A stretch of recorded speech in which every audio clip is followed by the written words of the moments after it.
शून्यता में खो गए सभी लगता है।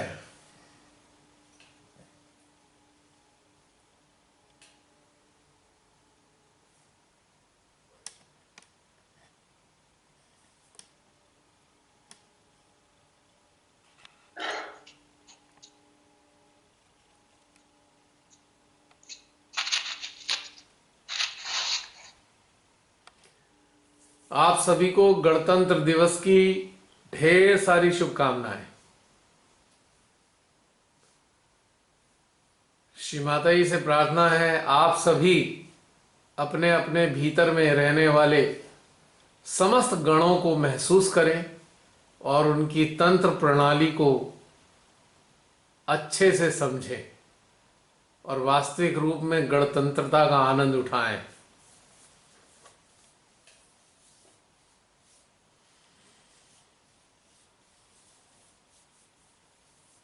पिछले दिनों सैटरडे में कुछ ऐसे घटनाक्रम बने कि मुझे तभी जाना पड़ा जिस दिन ध्यान था उसके 1 घंटा पहले ही एक ऐसी अर्जेंसी आई कि मुझे जाना पड़ा। चलिए, तब नहीं हुआ, आज हो गया। आज तो बहुत सुंदर दिन है गणतंत्र दिवस का।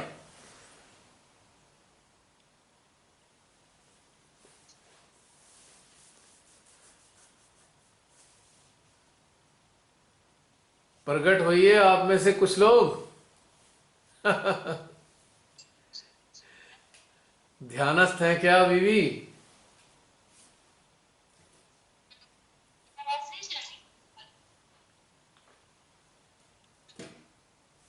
प्राची, बहुत क्लियर नहीं है तुम्हारी आवाज। शायद ईयर प्लग सही नहीं है। तुम्हारी आवाज क्लियर नहीं आ रही।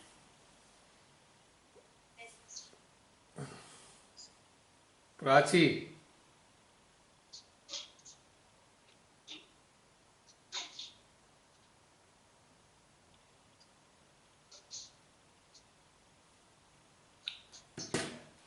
कुछ कनेक्टिविटी की प्रॉब्लम लगती है जसली।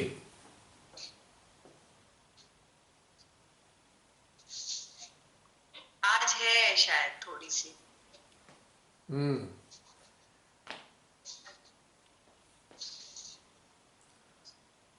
कोई प्रकट हो रहे हैं? प्राची एंड रमनी दीदी। अच्छा, आइए आइए, प्रकट होइए सामने।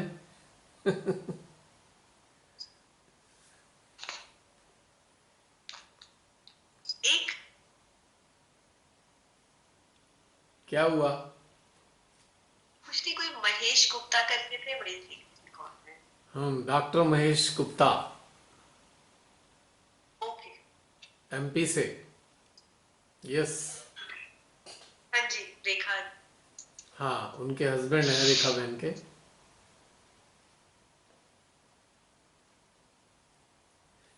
क्या हुआ प्राची, क्या हो गया?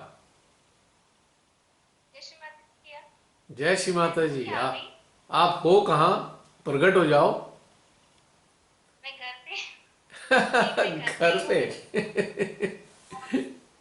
आप वीडियो वीडियो क्लिक कर दो, वीडियो आइकॉन को, तभी दिखाई देगा।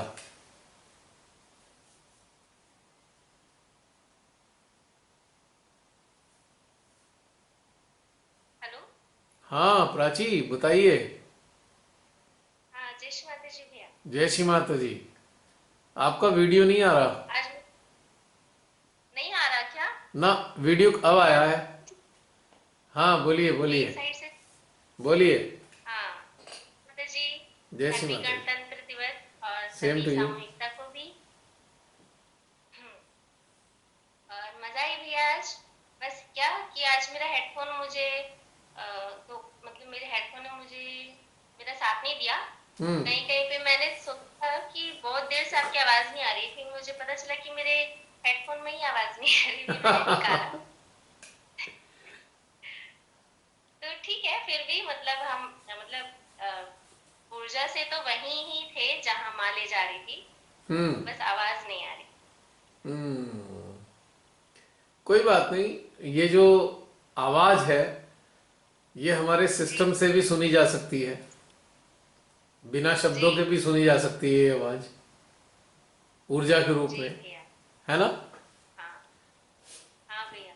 आज का जो भैया ध्यान रहा, ये हमारी जी जितनी भी ये बेसिकली इंद्रियां हैं, कान हैं, आंखें हैं, मस्तिष्क है, जिह्वा है, नसिका है, सब में परम मौजूद है, सब में परम हाँ एक्टिव है। तो हर मैसेज पहुंच जाता है भीतर, चाहे शब्द हाँ ना हो भैया। या ना हो, लेकिन मैसेज भीतर जाएगा, है ना। जी जी भैया। भैया बहुत मजा आई, मतलब मेन जब माता जी को हमने अपने मस्तिष्क में बैठाया ना, तो उसके बाद जो भी मंत्र पढ़े जा रहे थे, तो उसकी ऊर्जा इतनी प्यारी थी, मतलब लग रहा था कि माँ बैठी है और वो सारी ऊर्जा को हमारे अंदर डाल रही है, पर वो खुद बहुत प्यारा अनुभव था वो। बहुत अच्छा लगा मुझे। बहुत आनंद। तो भैया मतलब कई बार ऐसा लगता है ना मुझे कि मतलब ऐसा होता है क्या कि से जो सर पे जो अम, चक्रों के केंद्र है, मतलब जो पीठ है, हम्म। तो उस डायरेक्ट निराकार ऊर्जा आती है क्या? मतलब मुझे क्यों ऐसा नहीं लगता है आती। कि घर की विशुद्धि में ना, मतलब एक ऊर्जा टनल बन रही है, मुझे ऐसा फील होता है, या तो वो अंदर से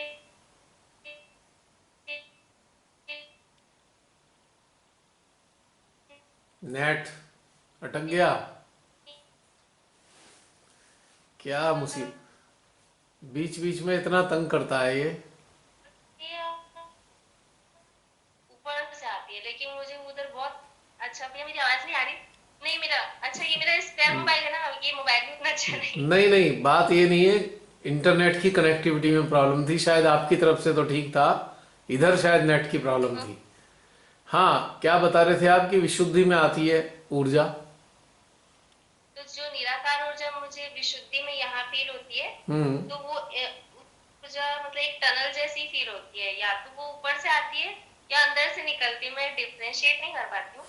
और वैसे ही सेम ऐसे जहाँ पे नाभि चक्र का स्थान है ना, हम्म। आज मुझे नाभि चक्र भी वैसे ही फील हुआ कि ये निराकार ऊर्जा उधर आ रही है, मतलब ऐसा। तो ऐसा होता है क्या कि मतलब सहस्त्रार से ना, कि मतलब डायरेक्टली आ जा सकती है क्या चक्र? बिल्कुल बिल्कुल आती है, क्योंकि ऐसा है अच्छा। ना कि जब जैसे जैसे हमारे ब्रह्मरंध्र खुलते जाते हैं, हमारे अंदर जी शक्तियों को ग्रहण करने का सामर्थ्य बढ़ता जाता है।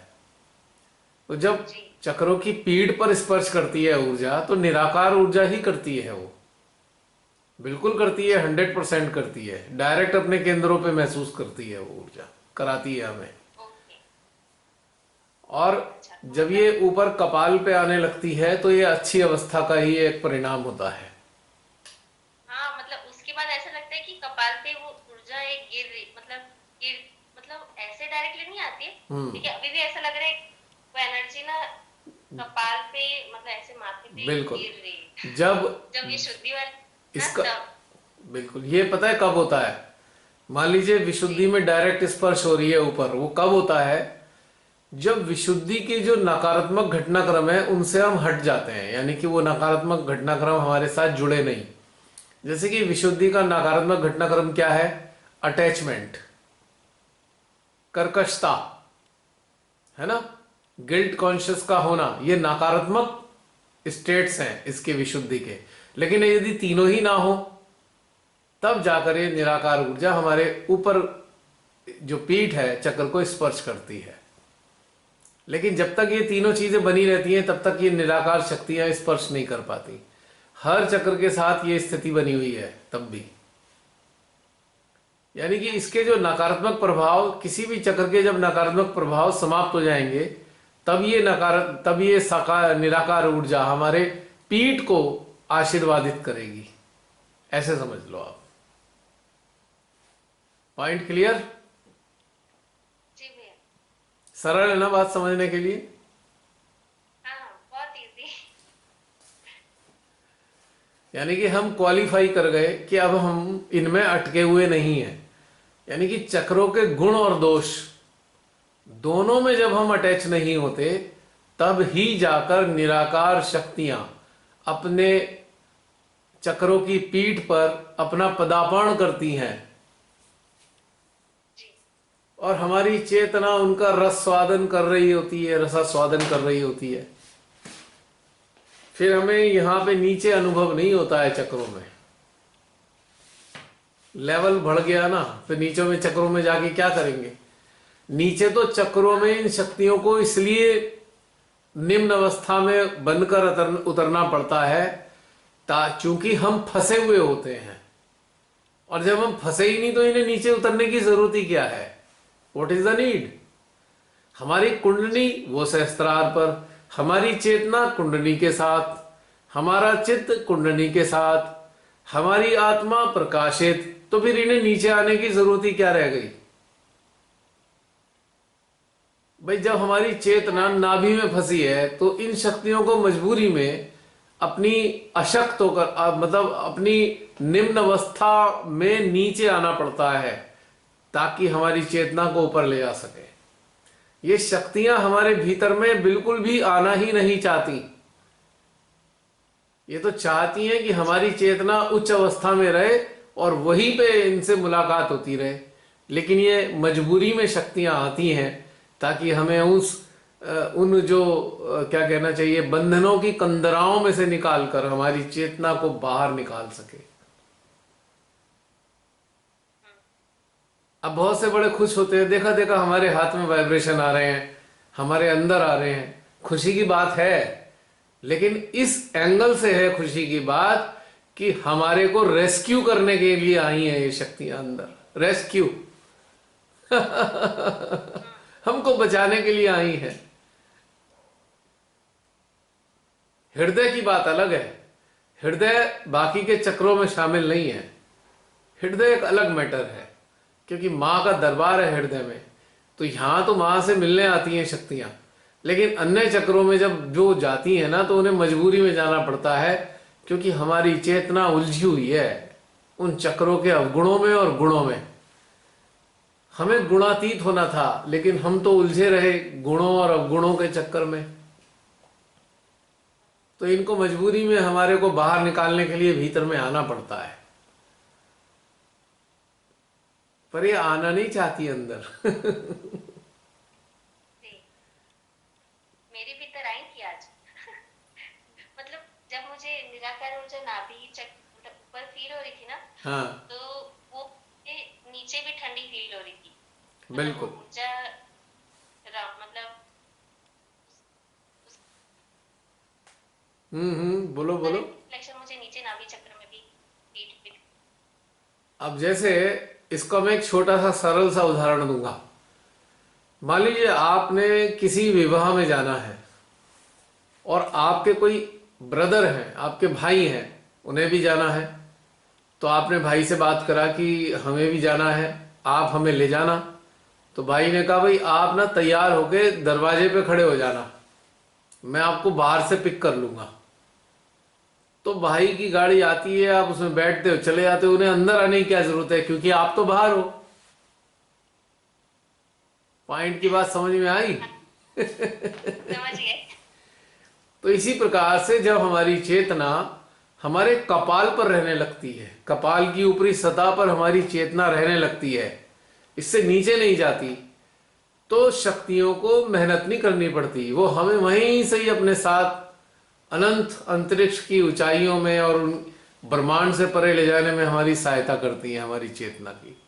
यानी कि दे हेल्प अस कि हमारी चेतना जो है श्री सदाशिव के चरणों तक पहुंच जाए। यही निराकार शक्तियों की मदद से पहुंचती है।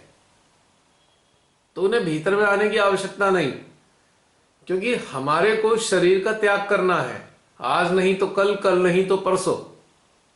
शरीर का तो त्याग करना है हमारी चेतना ने, हमारी जीवात्मा ने, राइट, हमारी कुंडली ने, कैसे ही समझ लो। तो उनको मेहनत करने की जरूरत नहीं है। अब उन पे मेहनत उन लोगों पे करनी पड़ती है, इन शक्तियों को जो बुरी तरह से आकंठ संसार में डूबे हैं, संसार की हर चीज में चिपके हुए हैं बिल्कुल गोंद की तरह। तो उनके लिए बड़ी मेहनत करनी पड़ती है इन शक्तियों को। तो हम सबको चाहिए कि हम अपने आप को इस स्तर पर उन्नत करें कि शक्तियों को परेशानी ना हो हमारी चेतना को सदाशिव तक पहुंचाने में।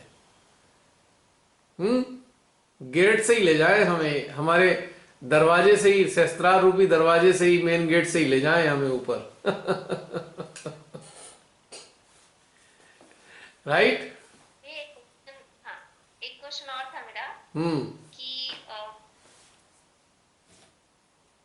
वो- कैसे हाँ, तो जैसे पहले हम क्वेश्चन करते थे तो मुझे आंसर से हृदय चक्र में माँ वैक्यूम जनरेट करके देती थी, है ना। तो अभी जैसे कि जब हम जूम सेशन में आपकी पुरानी वीडियोस जब अटेंड करते थे तो हमारा ये हमेशा रहता था कि हम आकाश के ऊपर नहीं जा पाते। फिर हम बोलते थे माँ को कि पता नहीं माँ क्यों नहीं जा पाते हैं। फिर ना एक दिन मतलब हम गए और माँ से पूछा कि माँ क्या अब मैं सच में आकाश में हूँ, तो उन्होंने आंसर दिया ये, मतलब मेरा हृदय संकुचित होने लगा। फिर जब अंतरिक्ष की बारी आई तो हमने चेतना की इनोसेंस पे छोड़ दिया कि आप मुझे ले जाओ अंतरिक्ष में। तो फिर उसके बाद फिर मैंने क्वेश्चन किया कि माँ कि अब क्या मैं अंतरिक्ष में हूँ, तो भी यस वाला हृदय संकुचित। तो वैसे वैसे फिर वो जो एक मेरे अंदर जो डाउट था ना, माँ ने वो क्लियर किया। अब क्या होता है, जैसे कि कभी मुझे डाउट होता है तो मैं अभी तो फिर मैं फिर क्वेश्चन करती हूँ ना, तो अब माँ मुझे वैसे आंसर नहीं करती है। अब कैसे आंसर करती कैसे हैं? जी अब कैसे आंसर करती हैं श्री माता जी? नहीं, मतलब पता नहीं, मेरा मतलब मेरे ध्यान ऐसा रहता है कि शायद माँ मतलब पहले मुझे जैसे आंसर कर रही थी वैसे ही करेंगी, तो मैं वेट करती हूँ कि वैसा हो रहा है कि नहीं, लेकिन नहीं होता है। देखिए, पहले आप जिस कक्षा में थी उसके मुताबिक मैंने आंसर दिया। अब आप नई कक्षा में हैं तो आपको आंसर का तरीका समझना पड़ेगा। आंसर तो अब भी आते हैं उनके, लेकिन खोजिए कि किस तरीके से आंसर प्राप्त करने हैं।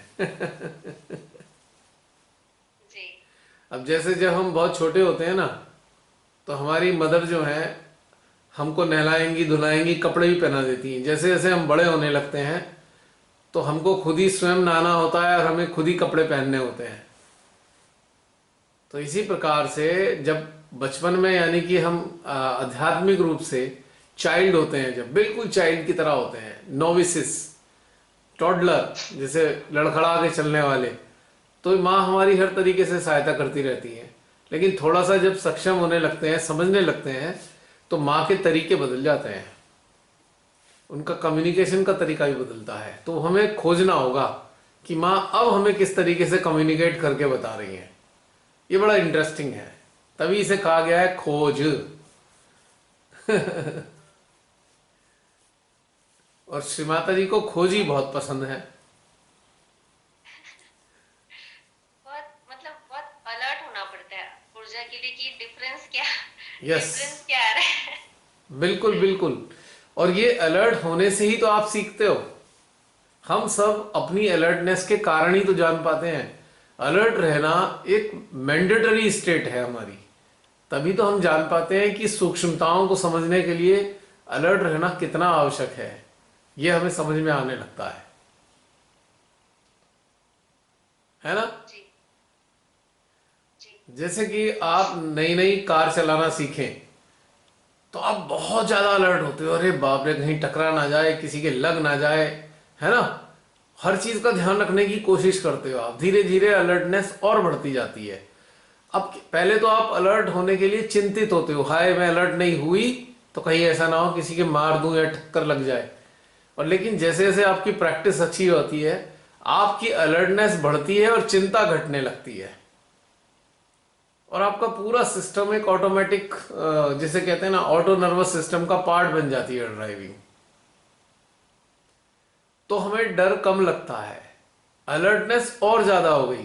पहले हम क्या करते थे, हमने गाड़ी सीखनी शुरू करी तो पहले हम देख रहे हैं ब्रेक ठीक लग जाए, कहीं ऐसा ना हो एक्सीडेंट हो जाए। क्लच, फिर उसके बाद गियर का नंबर आता है कि गियर ठीक डलने चाहिए कि झटका मार मार के गाड़ी रुक ना जाए। अब वहां से भी बाहर निकलते हैं, अब हम स्टेयरिंग पे भी पूरा ध्यान देने लगते हैं स्टेयरिंग के साथ हम पीछे वाला शीशा देखना शुरू कर देते हैं जो पीछे का दृश्य दिखाता है। थोड़ा सा और अलर्ट होते हैं तो साइड वाले शीशे भी देखने शुरू कर देते हैं। तो अलर्टनेस बढ़ते बढ़ते अब हम उसके बाद रिलैक्स हो जाते हैं कि हम सब कुछ देख रहे हैं, लेकिन हमारी अलर्टनेस चूंकि और ज़्यादा बढ़ गई है और हमारा अटेंशन अब कई सारी जगह एक साथ काम कर रहा है। वो गियर भी चेंज कर रहा है, वो क्लच भी दबा रहा है, वो ब्रेक भी दबा रहा है, वो एक्सीलरेट भी कर रहा है, वो तीनों शीशे में देख रहा है। और वो साथ में कोई बैठा है, हम उससे भी बात कर रहे हैं, इतने में कोई फोन आ जाता है, हम फोन पे भी बात कर रहे हैं, हम गाने भी सुन रहे हैं, सारे काम एक साथ चल रहे हैं हमारे। यानी कि हमारी जो अलर्टनेस है वो एक्सपैंड होने लगती है। ठीक इसी प्रकार से ध्यान में प्रारंभिक अवस्थाओं में हम पहले ये देखते हैं हमारी दोनों हाथों में वाइब्रेशन आ रहे हैं कि नहीं आ रहे, आ रहे कि नहीं आ रहे। फिर थोड़ा सा ऊपर उठते हैं, हम देखते हैं हाथों से हटकर हमारे डायरेक्ट चक्रों पे आने लगे क्या। अब डायरेक्ट चक्रों पे जब आने लगते हैं तो अलर्टनेस और बढ़ जाती है। अब हम देखते हैं कि हमारे कपाल पे भी आ रहे हैं, कपाल पे भी आने लगते हैं। अब हम देखते हैं कि हमें कुछ देखना ही नहीं है, यानी कि अब हमारी अलर्टनेस इस लेवल पे आ गई कि हमें ना तो हाथों पे देखने, ना हमें डायरेक्ट चक्रों पे देखने, ना हमें कपाल पे देखने। अब हमारी अलर्टनेस तलाश रही होती है निराकार शक्तियों को। और जब अलर्टनेस इतनी बढ़ जाती है कि निराकार शक्तियों का आनंद लेने लगते हैं, तब हमारी जो अलर्टनेस है तलाशती है पार ब्रह्म परमेश्वर को, उनके चरणों को। और जब हम उनके चरणों में जाना शुरू कर देते हैं तो हमारी अलर्टनेस इतनी बढ़ती है कि हम सोचते हैं कि हम सदा हर अवस्था में उनके चरणों में ही बने रहें। इसके बाद फिर अलर्टनेस और ज़्यादा बढ़ती है, तो अब हमें महसूस होने लगता है अरे हम चरणों में तो हैं ही, साथ में उनके हृदय में भी हैं। हाँ। और जब अलर्टनेस बढ़ने लगती है तो हमें लगता है अरे अरे अरे हम उनके हृदय में हैं, चरणों में भी हैं, पर अब वो हमारे हृदय में हैं। फिर और अलर्टनेस बढ़ती है तो हमें लगता है अब हमारे हृदय में तो है ही, पर हमारे पूरे अस्तित्व में वो हैं। हमारी आंखों से वही देखते हैं, हमारी वाणी से वही बोलते हैं, हमारे कानों से वही सुनते हैं। और उसके बाद हमारी अलर्टनेस बढ़ती है तो हम कहते हैं हम तो हैं ही कुछ नहीं, बस वही है सब कुछ, हमारे भीतर भी और बाहर भी। और अलर्टनेस बढ़ती है, हम कहते हैं हम तो समाप्त हो गए, अब तो बस वो ही रह गए। तो ये अलर्टनेस का ही तो परिणाम है। कितनी सीढ़ियां चढ़ी हमने अभी अलर्टनेस की है ना। हाँ। और फिर और अलर्टनेस बढ़ती है तो हम जान जाते हैं अरे भाई वो तो इस हमारे जरिए कार्य कर रहे हैं, खुद ही कार्य कर रहे हैं, हम कुछ कर ही नहीं रहे हैं। हमारा जो वजूद है अब ये उनका वजूद है। तो ये अलर्टनेस की हाइट हो जाती है जब हमें अपना वजूद उन्हीं का वजूद लगने लगता है, हमारा कुछ रह ही नहीं जाता। और उसके बाद और अलर्टनेस बढ़ती है, हमें चारों तरफ बस वही महसूस होने लगते हैं, पहाड़ में, सागर में, नदी में, पक्षियों में, पेड़ों में, पौधों में, मैदानों में, वर्षा में, बादलों में, वही महसूस होने लगते हैं। चारों तरफ हमारा हृदय परममयी हो जाता है, हमारे भीतर में परम, बाहर परम, सब जगह परम ही परम। और अलर्टनेस बढ़ती है किस चीज के प्रति? सत्य असत्य के प्रति। तत्क्षण हम जान जाते हैं ये सत्य है, ये असत्य है, ये जो सारा ढोंग चल रहा है ये तो असत्य है, इसके पीछे सत्य है छुपा हुआ, ये है। तो ये सब धीरे धीरे अलर्टनेस के अनेकों लेवल हैं। देखा दृश्य कितना सुहाना है अलर्टनेस का, है प्राची? हाँ। जी भैया। कि पहुंचना है बस, मतलब कुछ कुछ दूर पहुंच गए, कुछ दूर और पहुंचना। बिल्कुल बिल्कुल, ये सब अलर्टनेस के चमत्कार ही तो हैं। और क्या है बताओ अलर्टनेस के सिवा, जी। है ना। तो खोज किस चीज की है? किसी की नहीं, बस इस चीज की है कि भाई हमारी अलर्टनेस बढ़ती जाए, यही खोज है। और अलर्टनेस के कारण ही हम उन्हें महसूस कर पाते हैं। और अलर्टनेस कब बढ़ती है? जब हम गुणों और अवगुणों से ऊपर उठने लगते हैं, तब हमारी अलर्टनेस बढ़ती है, यानी कि गुणातीत होते हैं। जब हम किसी काल के चक्कर में नहीं उलझते, ना भूतकाल, भविष्यकाल, वर्तमान काल, किसी चक्कर में नहीं उलझे हुए किसी काल के, हम कालातीत होते हैं, तब हमारी अलर्टनेस और बढ़ जाती है। यानी कि काल का हम पे प्रभाव नहीं, किसी गुण अवगुण का हमारे प्रभाव नहीं। तो ये है मजेदार चीज, अलर्टनेस के लेवल। और वास्तव में ध्यान का जो स्टेजेस है, वो बेसिकली स्टेजेस अलर्टनेस की ही हैं, कि आपकी जागृति, आपकी चेतना, है ना, विकसित हो रहे हैं लगातार। आपका चित्त रिफाइंड हो रहा है, आपका मन अमन में परिवर्तित हो चुका है, मन अमन हो गया, चित्त निखर गया, चेतना उन्नत हो गई, और जागृति उच्च प्रकार के ज्ञान से आच्छादित हो गई। धीरे धीरे धीरे धीरे परिवर्तन आता चला जाता है। तो ये घटित हो रहा है प्राची अंदर थोड़ा थोड़ा। मतलब हाँ, थोड़ा थोड़ा। हाँ, हम सबका थोड़ा थोड़ा ही घटित होता है, ऐसे ही एकदम से तो कुछ नहीं होता। कई बार हम लालच करने लगते हैं, मतलब पता नहीं मतलब जैसे कि हमारे मतलब मेरे अंदर इच्छा आती ना कि माँ को बोलूँ कि माँ आप मुझे मत देखिए कि मैं अलर्ट हूँ कि नहीं हूँ, हमारे पास टाइम है नहीं, आप मुझे अपना माध्यम बनाते रहो। ये मैं सोचूं कि अब प्राची अलर्ट नहीं है तब ये माध्यम कैसे बनेगी, नहीं भी अलर्ट है तो भी आप बनाओ, इसे कार्य लो कार्य लो। हाँ, वो तो भी ये सही एक है। लालच है, लेकिन उस लेवल पे तो आना ही है मतलब। श्री माता ही कहती हैं, माध्यम तो तभी बनाऊंगी ना जब अलर्टनेस के सारे लेवल पार कर लोगे, तभी तो मेरा माध्यम बन पाओगे सही तरीके से। अगर मेरे माध्यम में तुम्हें बना भी लूं और लेकिन अलर्टनेस नहीं है, तो लाभ क्या होगा आपको, और आपके द्वारा अन्यों को लाभ क्या होगा? राइट। हम्म। हाँ, वही तो मैंने कहा, लालच है। 1 मिनट जरा होल्ड करना, मैं बैटरी चेंज कर लूं। हाँ, आप बोलिए। ये मुझे कभी कभी इच्छा होती है जानने की कि इस ध्यान के सेशन में जैसे हम जिस अनुभूति, जिस ऊर्जा के अनुभव के थ्रू गए और जिस स्तर तक पहुंचे, तो आपके अंदर क्या घटित होता होगा? मतलब आप बोल भी रहे हैं, मतलब आप नहीं बोल रहे एक्चुअली, मतलब जो भी आपके अंदर प्रेरणा आ रही है, आपका माध्यम यूज कर रही है, तो उस क्षण आप मतलब कैसी ऊर्जा फील करते हैं? मैं केवल इतना महसूस करता हूं, जैसे खोखला पाइप होता है ना, हॉलो पाइप, उसमें कोई चीज डाली जा रही है और वो आगे जा रही है, बस इससे अलावा कुछ नहीं महसूस होता, जी। है ना। हॉलो, कि मेरा अस्तित्व एक हॉलो पाइप की तरह है, जो आ रहा है अंदर से और आगे जा रहा है, बस I am just a channel, ये महसूस होता है।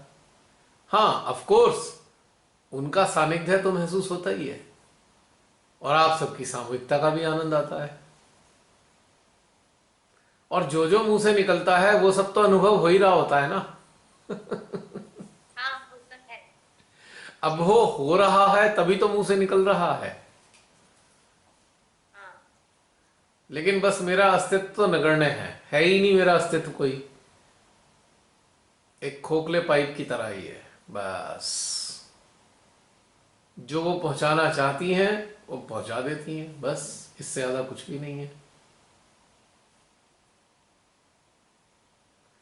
हाँ, एक बात है कि जो भी चीज अंदर से बाहर भेजती हैं वो बाद में भी मौजूद होती है, ये गायब नहीं हो जाती, उड़ नहीं जाती है, वो रहती है।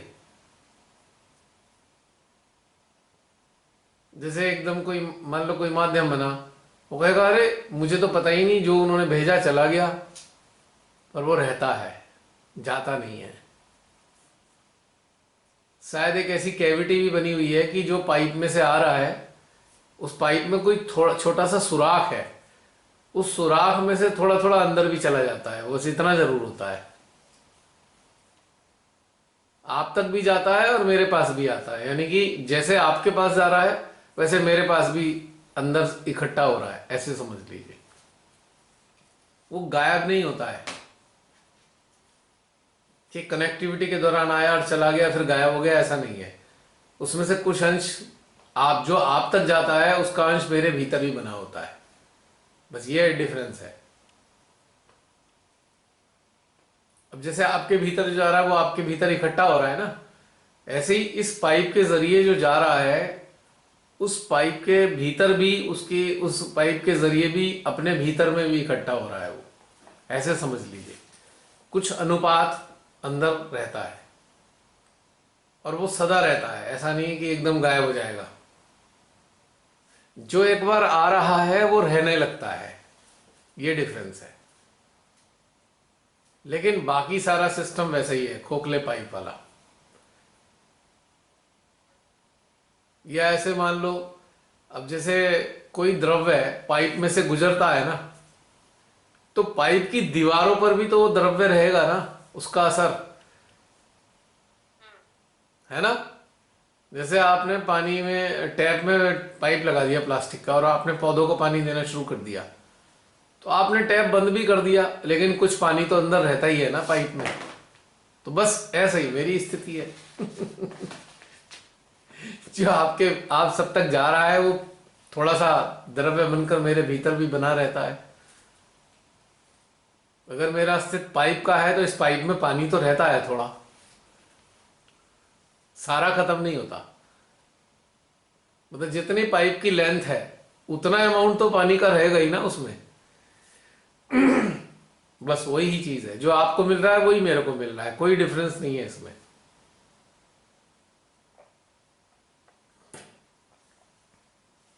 और बताइए।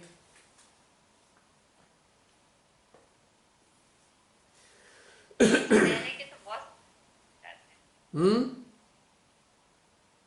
अभी बस इतना ही। क्या चीज? नहीं भैया, मतलब ऐसे मैं अगर सोचने बैठे तो मेरे अंदर बहुत सारे क्वेश्चंस हैं, कभी नहीं खत्म होंगे। नहीं, हम तो चाहते नहीं आपके क्वेश्चन खत्म हो, आप पूछते रहो। मतलब सिली सिली है जो अभी तक जिसका आंसर नहीं मिला मुझे। क्या चीज है? तो वो लिंक जैसे हम्म, जैसे ना हमने आपके फेसबुक पे कुछ फोटोज देखी थी, हम्म। जिसमें कुंडलिनी माँ की फोटो पिक्चर आई थी। तो उसमें ना जैसे अ, ऐसे आपने रैंडम क्लिक भी लिया है तो उसमें भी कुंडलिनी माँ की फोटो आई है जो कि उड़ रही है, मतलब कि आकाश में, हम्म। मतलब जा रही है। हम्म। तो मुझे ये क्वेश्चन आया था कि वो, मतलब वो कुंडलिनी माँ किसके किस माध्यम के अंदर की होंगी, और क्या वो जाके अगर वो गई है तो वो वापस उसमें वापस आएंगी। देखो, मतलब ये तो, डीप क्वेश्चन। हाँ देखिए ऐसा होता है कि मान लीजिए एक रैंडम क्लिक है, मान लो वहां पे 10 लोग हैं, 50 लोग हैं, तो यकीनन जो कुंडली है उनमें से किसी की है, किन्हीं लोगों की तो है, उन्हीं लोगों में से, अन्य लोगों की तो नहीं है, लेकिन उन उपस्थित लोगों की है। और वो जा कहाँ रही हैं? जहां पर मां की शक्ति सेंट्रलाइज हो रही है। मान लो एक स्थान पे पूजा रखी है, तो कुंडली उन्हीं लोगों के भीतर से निकलकर उस पूजा में शामिल होने के लिए जा रही है, ऐसे समझो आप। क्योंकि मां आद कुंडली मां आद शक्ति को पहचानती है ना, क्योंकि उन्हीं का अंश है, तो भीतर में से निकलती हैं और उनके चरणों तक चली जाती हैं। ये कुछ बहुत सारे फोटोग्राफ्स के जरिए मैं समझ पाया इस तथ्य को कि पूजा में शामिल होने के लिए कुंडलियां जाती हैं, निश्चित रूप से जाती है। शरीर उनके कहीं भी होंगे लेकिन कुंडलियां श्री माता जी के चरणों में आती हैं। लेकिन किन लोगों की? जिनको कभी ना कभी आत्म साक्षात्कार मिल चुका है, यानी कि माँ आदि शक्ति ने उनका अंदर का चैनल यानी कि सुषुम्ना नाड़ी को खोल दिया है, उनकी ही कुंडली निकल सकती है। और कुंडली की अवस्था उनके रंगों से जानी जा सकती है। अगर पीले से रंग की कुंडली है, पीले से रंग की, तो यानी कि उसकी चेतना का स्तर अभी स्वादिष्ठान चक्र के लेवल तक आया है। किसी कुंडली डार्क लाल सी रंग की है, पिंक कलर की, तो किसी की चेतना का स्तर अभी श्री गणेश जी के लेवल तक पहुंचा हुआ है, श्री गणेश जी की शक्ति के स्तर तक थोड़ा बहुत आया हुआ है, उनके अंदर वो अबोधिता नजर आएगी। किसी कुंडली ग्रीन कलर की नजर आती है तो वो कुंडली के हिसाब से पता लगता है कि वो मनुष्य है, शांति प्रिय है और संतुष्ट किस्म का है। किसी की स्कारलेट रेड आती है, हृदय के लेवल वाला कलर आता है, तो इसका मतलब उसे माँ जगदम्बा का आशीर्वाद प्राप्त है। किसी कुंडली नीले रंग की दिखाई देती है, ब्लूइश कलर की, तो उसमें श्री कृष्ण जी का आशीर्वाद है। और इसी प्रकार से गोल्डन कलर की दिखाई देती है तो समझ लीजिए आज्ञा का उसको आशीर्वाद प्राप्त है कि उसके विचार ज्यादा नहीं आते हैं, उसकी साधना अच्छी चलती है। और किसी की कुंडली बिल्कुल सफेद चिट्टी है, वाइट, एकदम स्नो वाइट, शाइनिंग वाइट, तो इसका मतलब यह है कि उसे शस्त्रार से बाहर रहती है उसकी कुंडली। और श्री भोलेनाथ जी का भी आशीर्वाद प्राप्त है उसको, क्योंकि भोलेनाथ जी हिमालय पर बर्फ में रहते हैं। तो इस तरीके से मैं जान पाया बहुत सारे फोटोग्राफ के जरिए अलग अलग कुंडली की स्टेट्स। लेकिन कुंडलियां निकल के सीधे उसी स्थान पे जाती है जहां मां आदि शक्ति की शक्ति संग्रहित हो रही है, सेंट्रलाइज हो रही है, या सामूहिकता है कहीं, वहां जाती है कुंडली। अब जैसे कि किसी भी स्थान पर कहीं भी एक सेमिनार या पूजा हो रही है तो बहुत सारे लोगों की कुंडलियां, शरीर उनके कहीं भी होंगे, उनकी कुंडलियां उस पूजा में शामिल हो जाएंगी। या बहुत से लोग सूक्ष्म अवस्था में उन्नत हो चुके हैं तो उनकी सूक्ष्म अवस्थाएं भी वहां पहुंचती हैं, शरीर कहीं भी रहते हो। तो ये इस कारण से ऐसा होता है। वो जा रही होती है भ्रमण करके मां के चरणों में पहुंचने के लिए।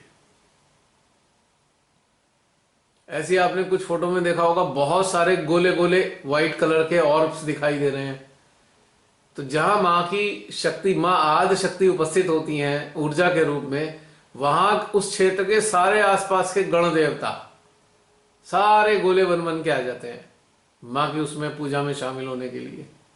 और जैसी पूजा खत्म होगी वो वापस भी चले जाएंगे। इंटरेस्टिंग बात यह है, ये भी मैंने एक्सपेरिमेंट करके देखा है कि जब शुरू होनी है तो उसमें दिखाई नहीं दे रहे हैं, दो चार इक्का दुक्का नजर आ रहे हैं। जब पूजा चल रही है तो ढेर सारे और आ रहे हैं। पूजा समाप्त होने के बाद चले जाते हैं वो अपना आशीर्वाद लेके वहां से। तो ये बिल्कुल घटनाक्रम देखा हुआ है पूरा, मजेदार।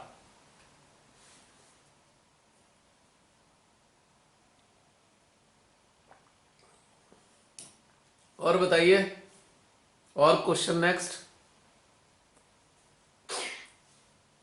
ये ऐसे बोलोगे तो मैं सोचते जाऊंगी और फिर क्वेश्चन आते जाएंगे आगे हाँ, तो आगे। दिक्कत क्या है? प्रॉब्लम तो हमें तो कोई प्रॉब्लम नहीं, और जो सुन रहे हैं आपकी बातें उन्हें भी कोई प्रॉब्लम नहीं है। और आने वाले समय में बहुत सारे लोग सुनेंगे वीडियो पे तो उनको तो और मजा आएगा।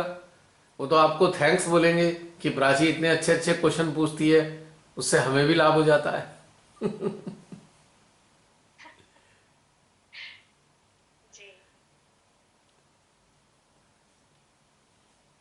बताइए, और कुछ है तो।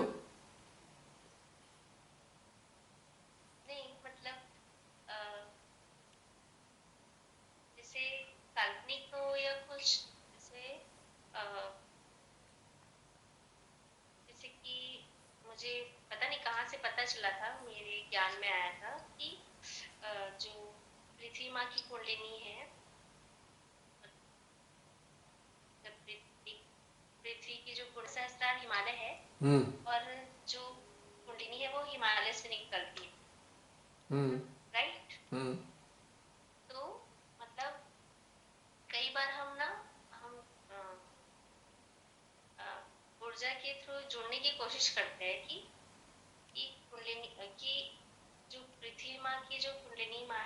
हम्म। मतलब समझ रहे हो? हाँ हाँ, बिल्कुल समझ रहा हूँ।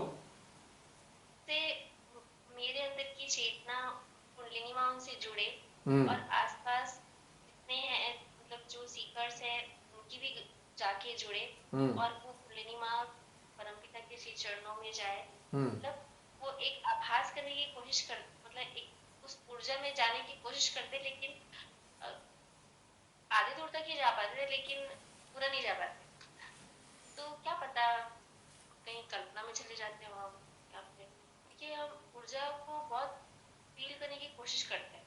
हम्म। तो मतलब कच्चे हैं हम अभी, बस पूछ रहे हैं। देखो प्राची, एक बहुत अच्छी बात पता है क्या है, कि जो हमारे तुम्हारे जो प्रश्न होते हैं ना, बहुत अच्छे स्तर के होते हैं। मजा आता है मुझे सुनने में भी और बताने में भी। जो मेरे समझ में आएगा अंदर से बताऊंगा तो वही मैं, चाहे वो गलत हो, औरों की निगाह में गलत भी हो सकता है। मैं ये नहीं कह सकता मैं बता रहा हूँ जो 100% सही है। मेरी अपनी चेतना का स्तर है, उस हिसाब से मैं बताऊंगा। ऐसा होता है कि आपकी बात बिल्कुल सही है। जो पृथ्वी माँ की कुंडली है, पृथ्वी माँ की कुंडली का संबंध जो है ना, डायरेक्ट माँ आदि शक्ति के साथ है, डायरेक्ट। और वो हिमालय के संपर्क में भी रहती है कुंडली, पृथ्वी माँ की कुंडली। इसका प्रूफ है बहुत बड़ा, कि पृथ्वी माँ की कुंडली हिमालय की आत्मा के साथ जुड़ी होती है, ये समझ लो। क्योंकि हिमालय को जो सबसे ज्यादा आनंद आता है वो पृथ्वी माँ की कुंडली से ही आता है। और वो जब आनंदित होते हैं हिमालय, तो अपना प्रेम नदी के रूप में पृथ्वी माँ तक पहुंचाते हैं। हालांकि हिमालय भी पृथ्वी का ही हिस्सा है। जैसे कि हमारा शरीर है, अब हमारे शरीर के अंदर जो कुंडली रहती है वो त्रिकोणाकार अस्थि में रहती है, लेकिन वो जाती तो हिमालय पे। शरीर पूरा हमारा ऊपर से नीचे तक, हमारा शरीर बिल्कुल ऐसे ही है जैसे पृथ्वी और हिमालय, नहीं। लेकिन पृथ्वी की कुंडली हिमालय के संपर्क में निरंतर रहती है, क्योंकि माँ आदि शक्ति का ही प्रतिबिंब है। पृथ्वी भी माँ आदि शक्ति ने ही बनाया है पृथ्वी को, आप जानते हैं।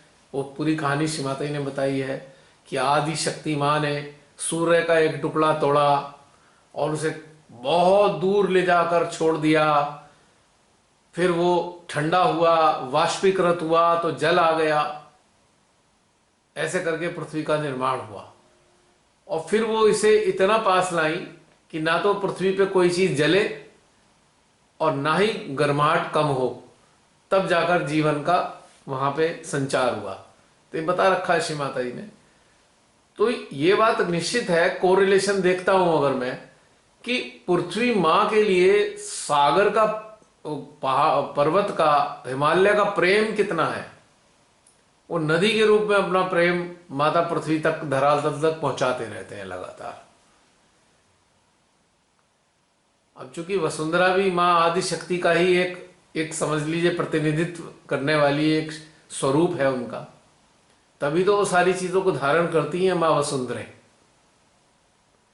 तो सेम कोरिलेशन है, जैसे हमारे शस्त्रार और हमारे शरीर और हमारी कुंडली। और वही जो कोरिलेशन है वही हिमालय का, पृथ्वी का और उनकी कुंडली का है। समझ गए? जी भैया। अब जैसे हमारी कुंडली माँ जैसे ही शस्त्रार पे पहुंचती है, अब शस्त्रार पे बैठे हैं साक्षात, मान लीजिए शस्त्रार हमारा हिमालय ही है, और इस हिमालय की जो प्रेम ऊर्जा है द्रव्य की धारा बनकर हमारे शरीर में उतरना प्रारंभ हो जाती है। आती है नहीं आती? यही घटना हिमालय की पृथ्वी के लिए होती है। उनका प्रेम नदी की धारा बनकर पूरी धरातल को पूरा वो आनंदित करता है ना घटनाक्रम। जो पर्वत के हृदय से धारा निकलती है, उससे न जाने कितने जीवों का कल्याण होता है, कितने पुरखों का भला होता है। शस्त्रार से हिमालय के से जो फूटी हुई गंगा है, कितने पुरखों को जीवन दे देती है। इसी प्रकार से हमारे शस्त्रार से जो ऊर्जा की धारा उतरती है जब ये हमारे भीतर में, तो उनपे कितने चक्रों पे बैठे हुए कितने सारे देवता तर जाते हैं इसी धारा से। हमारे भीतर में रहने वाली कितने सारे गणों को आनंद मिलता है, उनका कल्याण होता है ना। बिल्कुल हमारा शरीर बिल्कुल पर्वत और क्या कहते हैं पृथ्वी की तरह ही है हमारा शरीर, राइट। कुछ लॉजिकल लग रही है मेरी बात, या है वहीं गप मार रहा हूं? नहीं नहीं भैया, समझ समझ में आ रही, नहीं होती तो और क्वेश्चंस आ जाते हैं। लगता है ना कोरिलेशन। हम्म, जी। तो इस तरीके से हमारे अंदर भी वही घटनाक्रम घटित होता है। अब हमारा शरीर भी पृथ्वी की तरह अनेकों प्रकार के जीवनों को धारण करता है, या हमारे शरीर पर अनेकों प्रकार के जीवन मौजूद हैं जो सूक्ष्म विभूतियों के रूप में है। ऐसी पृथ्वी पर कितने प्रकार के, कितने प्राणियों के जीवन मौजूद हैं। अब सबका जो जीवन है वो चलता जल से ही है। जल, अगर खाली ऑक्सीजन होती तो भी काम नहीं चलता, जल भी चाहिए प्राणियों को। तो ठीक इसी प्रकार से हमारे भीतर में जो ऊर्जा द्रव्य बनकर बहती है, तब हमारे अंदर रहने वाले 33 करोड़ सेल्स पर रहने वाले देवी देवताओं का कल्याण होता है। आता तो प्रेम सहस्त्रार रूपी हिमालय से ही है ना।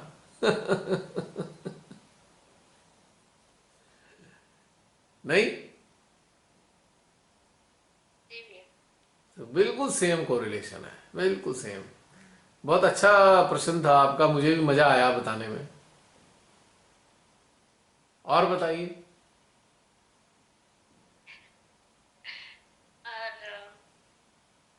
मतलब जैसे कि मैंने बताया ना कि अभी अभी आजकल क्या होता है कि कंफर्मेशन वाली ऊर्जा मुझे आ नहीं रही है, तो कई बार मैं डाउट में हो जाती हूँ। मतलब मुझे अभी भी खोजना है कि इज इट राइट, मतलब सही जा रहे हैं कि भटक, मतलब अगर आपको अजीब तो। अगर आपको डाउट खत्म जी करने हैं तो अपने जी। माइंड को हार्ट में मर्ज करना होगा, फिर कोई डाउट नहीं आएगा। डाउट का जो स्रोत है वो है केवल माइंड। माइंड के पास इंफॉर्मेशन है, पढ़ा सुना समझा देखा हुआ ज्ञान, और हृदय अनुभूति देता है।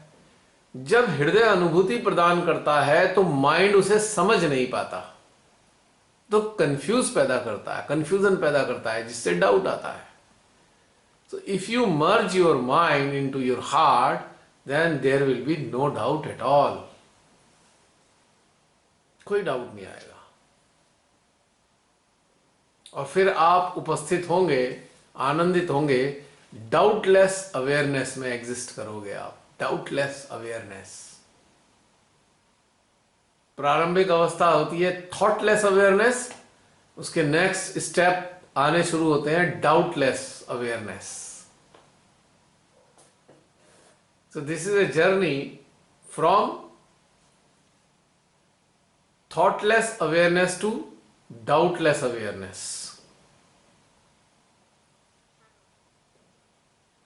इसी के बीच में यात्रा होती है, बस यही छोटी सी यात्रा है, और यही छोटी यात्रा कई कई बरस लग जाते हैं इसे पूरा करने में। ऐसा कि उतना टाइम नहीं है। टाइम तो बहुत है, पर हमारा टाइम तो बर्बाद हो रहा है डाउट्स में। हाँ। डाउट्स में स्ट्रगल करने में बर्बाद होता है। टाइम तो बहुत है हमारे पास, लेकिन चूंकि वो कीमती समय बेकार की चीजों में चला जाता है, इसलिए टाइम कम हो जाता है, राइट। आपकी मम्मी ने आपके बेड के पास में टेबल थी, उस पर रखा दूध का गिलास, बेटा प्राची ये पी लेना, और आपने मोबाइल खोल रखा है, अभी पीती हूं मम्मी, और आप मोबाइल में किसी चीज में उलझे हुए हो, तो दूध पीने का आप पे समय तो बहुत था, पर चूंकि आप उलझे हुए हो इसलिए दूध टाइम पे नहीं पी पाए, ठंडा भी हो गया। फिर मम्मी आई 1 घंटे बाद, बेटा दूध नहीं पिया, अरे मम्मी मैं तो उसमें उलझी हुई थी। फिर उन्होंने वो दूध गर्म करके दे दिया, फिर आप थोड़ी देर के लिए उलझ गए। तो हमारे जीवन में यही हाल होता है। समय तो हम पे बहुत होता है, पर हम दूध ग्रहण नहीं कर पाते अपने चक्करों के चक्कर में। और वो दूध कहाँ से आता है? वो हमारे भीतर से ही आता है, ऊर्जा रूपी दूध, जो हमें पुष्ट करता है, हमारे सूक्ष्म यंत्र को शक्तिशाली बनाता है।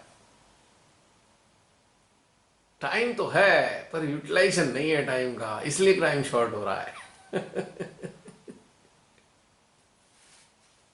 जी बाबा। राइट? अगर आप सुबह आंख खुलने से लेकर रात तक निरंतर जी। परम को या श्री माता जी को अपने अंदर में महसूस करते रहें, तो आपका एक पल भी वेस्ट नहीं जाएगा और लगातार आप ग्रहण करेंगे, लगातार आप उन्नत होंगे, लगातार। अब चूंकि दुनिया के चक्करों में उलझ गए, तब जाकर लगेगा अरे अरे अरे, हमें तो ध्यान के लिए समय ही नहीं निकल पाया हमारे पास। यहां टाइम शॉर्ट हो जाता है। हाँ। राइट? अब दुनियादारी के काम तो खत्म होने के नहीं, तो हम क्यों ध्यान का समय खराब करें? क्यों ना इन कामों के साथ में ध्यानस्थ रहें, और ध्यानस्थ रह के ही सारे काम संपन्न करें। तो दोनों काम हो जाएंगे, संसार भी चल जाएगा और अध्यात्म का भी मजा आएगा, हमारी चेतना मेरे भी अंदर भी विकसित ना होगी। जैसे हम्म। होता है कि ध्यान में जाऊंगी फिर कुछ आ जाता है, फिर मैं आत्मा से आ जाती है कि ये सब करते वक्त ही ध्यान कर, ऐसा करना सीख। यस। ऐसे देखते रहेंगे फिर तो वो टाइम आएगा नहीं, जाते जाएगा, फिर ऐसा हो जाता है कि फाइनली शाम में मिला तो रात में मैं बैठ पाई। हमारे यहाँ बहुत सारे लोग ऐसे ही हैं, हमारे सारे इतने सारे सहजी हैं, वो 99% तो यही के चक्कर में लगे रहते हैं, कब समय निकले, कब ध्यान में बैठे। मुझे बड़ी हंसी आती है, इतनी देर में तो मृत्यु पास आके खड़ी हो जाएगी, चलो आने का टाइम हो गया, और उन्होंने समय ही नहीं निकाला। जी। मृत्यु से कहेंगे अरे मृत्यु मृत्यु थोड़ा समय दे दे, बोली समय तो बहुत दिया था परमेश्वरी ने आपको, आप ही उलझे रहे संसार में। नहीं वो ये करना था, वो करना था। अरे भाई ध्यान में रह के कर लेते, क्या दिक्कत थी? वही वही अभी उसी की प्रैक्टिस करनी है, मतलब हम्म। वही वही होगा तभी होगा।